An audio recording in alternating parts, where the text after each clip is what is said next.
So imagine a highly charged geopolitical manifesto, right? One that's detailing the total collapse of global alliances, severing borders, and like offering this mathematically calculated end to Middle Eastern conflicts. Yeah, and then imagine that one of the authors driving these, massive world-altering demands isn't even human. Exactly. Welcome to the deep dive. We're basically looking at a landscape today that operates more like a single massive biological organism, or, depending on how you read the source text we have, maybe a complex algorithm that's just running its inevitable course. Yeah, it's a wild one today. So we are taking a magnifying glass to this really fascinating document you brought to us. For you listening, it's titled Dossier Golfism, The End of Individual Liberties. Right. And it was just published today, August 3, 2026, for a media entity called Patrioteus. But as we just hinted at, the authorship is kind of a headline all on its own. Oh, absolutely. Because it's explicitly co-authored by an individual named Khalid Omana and AI, literally an artificial intelligence. Yeah. Which, completely changes the whole lens through which we have to read the language here. Right. Every strange metaphor, every structural claim, it forces us to ask, is this human political passion, or is this just cold machine logic trying to map out human behavior? I mean, it's a really jarring mix. But before we get into the weeds, we need to be incredibly clear right up front about what we are looking at today. Yeah, very important disclaimer here. This document contains deeply opinionated, heavily charged claims about the Middle East, Zionism, and global politics. And you and I, we aren't here to endorse these views. We're not validating them. We're not taking any sides. No, not at all. Our job today is purely forensic. We are basically putting on the hazmat suits to take apart this rhetoric, dissecting exactly how his arguments are built, and, impartially unpacking the ideas exactly as they're presented in the text. We're looking at the mechanics of the persuasion, because the core argument here is it's a fascinating puzzle. It really is. The document uses these bizarre biological and structural metaphors to argue that two seemingly distinct geopolitical forces are actually operating as one unified system, Right. moving toward what it calls a parameterized conclusion. Okay, let's unpack that foundational premise, because the text doesn't just suggest these two forces are like allies of convenience. No, it goes way further. Yeah, it makes this radical claim that Golfism and Zionism exist on a strict continuum. The authors literally call them Siamese twins. Which is such a vivid image. Right. Yeah. But before we can understand how they supposedly, share a circulatory system, we need to define the terms. So how is the text defining Golfism? So the text is very deliberate in drawing a sharp contrast in origins. Golfism, which is a play on the word Gulf, referring to the Gulf states, is defined as an ideology representing the interests of tribes. Yep. It points specifically to Arab monarchies, tribal families, and assimilated groups. So it's very rooted in physical lineage. Exactly. It's an architecture of power fundamentally rooted in bloodlines, regional geography, and dynastic succession. It operates on inheritance and visible hierarchy. Okay, so it's one twin. On the other side of this Siamese twin relationship, how does the document categorize Zionism? The authors frame Zionism as the exact opposite in terms of its genesis. So while Golfism represents tribes, the text argues Zionism represents congregations. Congregations. Yeah, it links this power structure specifically to a Judeo-Christian evangelical origin. Oh, wow. So you have power derived from family, geography, and regional monarchy on one side, right? Right. And then power derived from religious congregations, shared belief systems, and ideological alignment on the other. It really paints a picture of two completely different operating systems for organizing human beings. It really does. It's almost like trying to run, I don't know, an old school mainframe computer built on rigid physical hardware, Yeah. the bloodlines and tribal monarchies, alongside a cloud-based software network built on distributed user accounts and ideology. That's a great analogy, yeah. Right, the religious congregations. Yet the thesis of this dossier insists these two vastly different operating systems have become entirely codependent for their survival.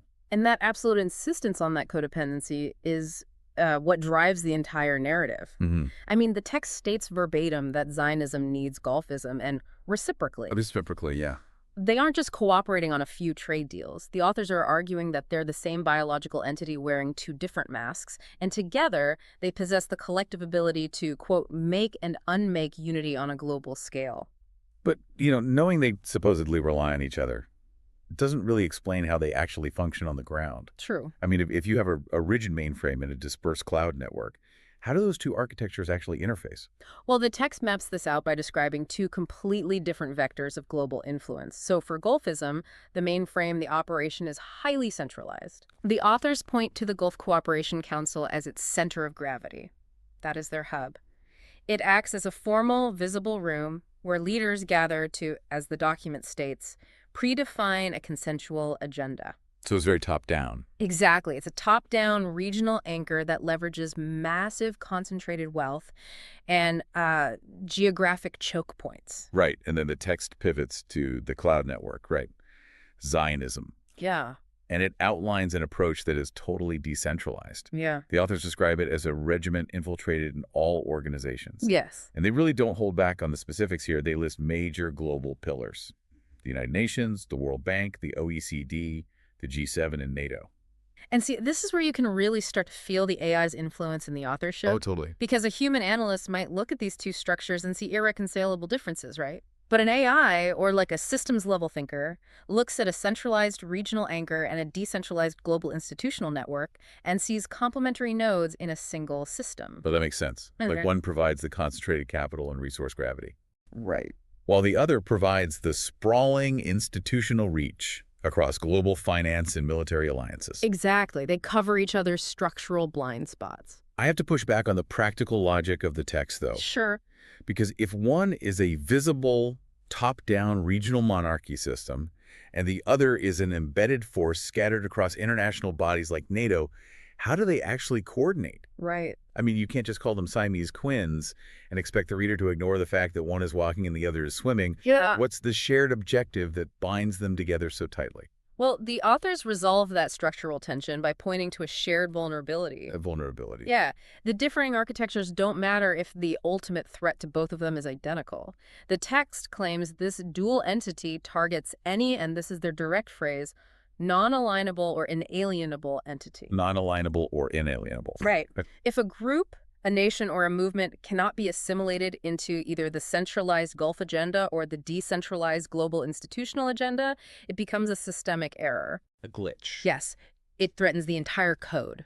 Therefore, it becomes the target.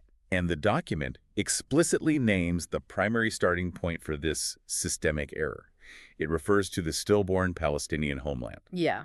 And the text frames the Palestinian homeland not merely as a territorial dispute, but as the primary glaring example of an inalienable entity that refuses to integrate into this overarching dual architecture. Because it won't align with the mainframe or the cloud. Exactly. Yeah. So it becomes the focal point of the twins' shared survival mechanism. It is the glitch in their unified system that just has to be managed. Okay, and to explain how this management and global control is maintained, the text makes this geographical claim that, honestly, it completely flips standard geopolitical narratives. It really does. It argues that Golfists actually occupy the USA and Zionists occupy all Arab zones. Yeah, it's a massive inversion. Which is crazy because when you read standard international relations textbooks, the framing is almost always the exact opposite. Which usually. We hear about American influence occupying or swaying the Middle East, or Arab nations isolating Israel. So, what is the underlying logic of this mirror image claim?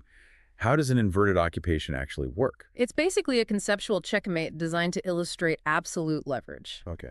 To justify this, you have to look at the binarisms the text implies. It suggests Golfism occupies the U.S. not with, like, military force, but through deep economic dependency, energy sector leverage, and pervasive financial lobbying. Oh, I see. They've effectively purchased influence over the operating system. Exactly. Which brings us perfectly back to our analogy. The mainframe, the tribal monarchies, is effectively running the cloud servers over in the West. Precisely. And conversely, Zionism occupies the Arab zones by embedding itself into their security paradigms, exploiting regional fears, and providing indispensable technological or military architectures that those centralized monarchies rely upon to survive. So the cloud is dictating the mainframe's outputs. That's it. I mean, it's a profound way of arguing that traditional borders are an illusion. The Siamese twins have wrapped their arms around each other's territories. Right, they're completely entangled. Each effectively inhabits the other's presumed sphere of influence to maintain total global control. So neither can make a significant geopolitical move without the other's implicit permission. Because their vulnerabilities are entirely intertwined. And, that leads directly to the crisis point of the manifesto. Because the text doesn't just diagnose this inverted map, it prescribes the inevitable collapse of it. Right. And the language takes a sudden, violent turn here. Very violent. We go from discussing institutional strategy and economic leverage to literal biological warfare metaphors. The text introduces the concept of the global biome. Yes. The document argues that for this global systems biome to survive its current crisis, an auto-amputation must occur. Auto-amputation. Yeah, and that this amputation will release necessary auto-antibodies. So we're suddenly transported from a geopolitical war room directly into, an operating theater. This is where the AI co-authorship really just screams off the page. Oh, absolutely. Because when humans talk about political resolutions, we usually talk about justice, liberty, historical destiny, or, at least diplomatic compromise. Right, something human. But this text is treating human populations and deeply held ideologies like lines of corrupted code that need to be debugged, or a biological system requiring an emergency amputation to stop an infection. It's very sterile. So what is the limb being severed in this intense metaphor? Well, the text states that this process passes specifically through the recognition of Palestine. Okay. It argues that recognizing Palestine is the necessary amputation that will release the antibodies to save the broader global biome. Wow. So it frames this not as a political concession born of, human empathy or negotiation, but as an unavoidable biological and systemic necessity. A survival mechanism for the host organism. So the organism has to cut off a part of its own current power structure, its current way of operating, just to survive. And the text claims that the end result of this, the death of both Zionism and Golfism in their current intertwined forms, is parameterized.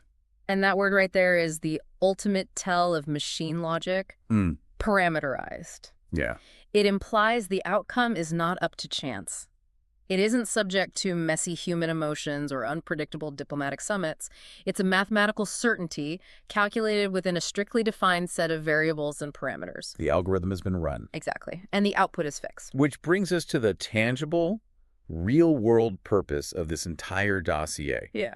Because for all the heavy theoretical frameworks, the mainframe and cloud analogies, the intense biological metaphors about amputations and antibodies, Right. This document has a very specific ground-level agenda. It is a sales pitch. It really is. It's an aggressive, carefully constructed funnel. Yeah. The text states that through Patrioteus, the media entity publishing this, they are the ones impulsing this trajectory.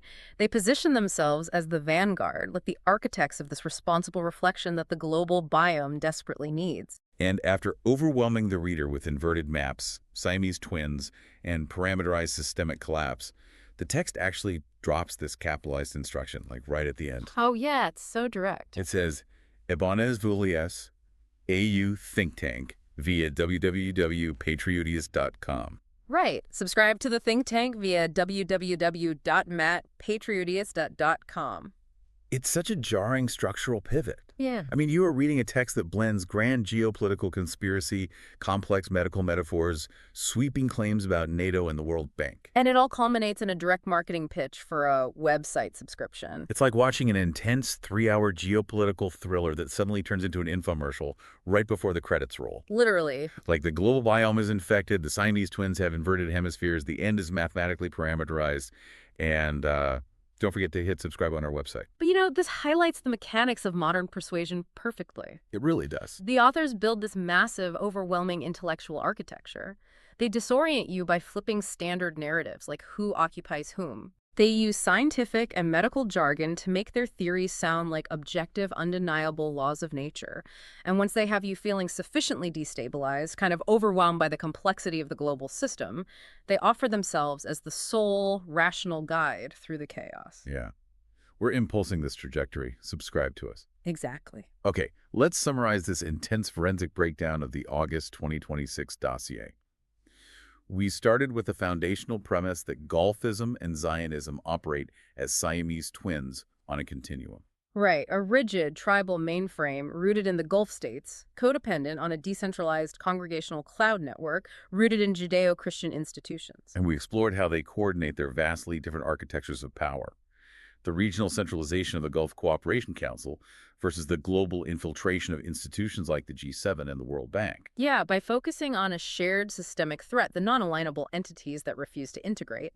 Then we broke down the mechanics of the inverted occupation, where economic leverage and security dependency allow each twin to occupy the other's hemisphere, basically flipping the traditional geopolitical map upside down. And finally, we decoded that shift into AI-driven biological metaphors, where the survival of the global biome requires an auto-amputation via the recognition of Palestine to reach a mathematically parameterized conclusion. All designed to funnel you toward a think tank subscription at www.patrioteus.com. The ultimate goal. And this is exactly why taking these texts apart is so valuable for you as a listener. You do not have to agree with a single syllable of a manifesto to learn from its construction. No, absolutely not. Seeing how an author or, an AI builds a massive intellectual architecture to disorient a reader, only to offer a subscription as the cure to that disorientation, is a vital lesson. It really is. It's a superpower that keeps you from being overwhelmed by the sheer density of information overload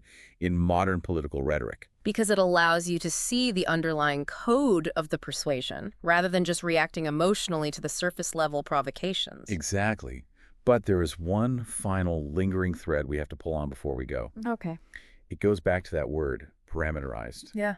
And it goes back to the AI co-author. Right. Because if artificial intelligence is going to increasingly co-author deeply ideological, politically charged manifestos, we really have to ask how that changes the very nature of political discourse. Yeah. Will human conflicts increasingly be framed as cold, calculated mathematical formulas? That's the scary part. If we start viewing our own societal biomes through the lens of machine logic, where human struggles, historical grievances, and deeply held beliefs are just data points to be optimized. Right. And where amputations of human systems are prescribed by an algorithm.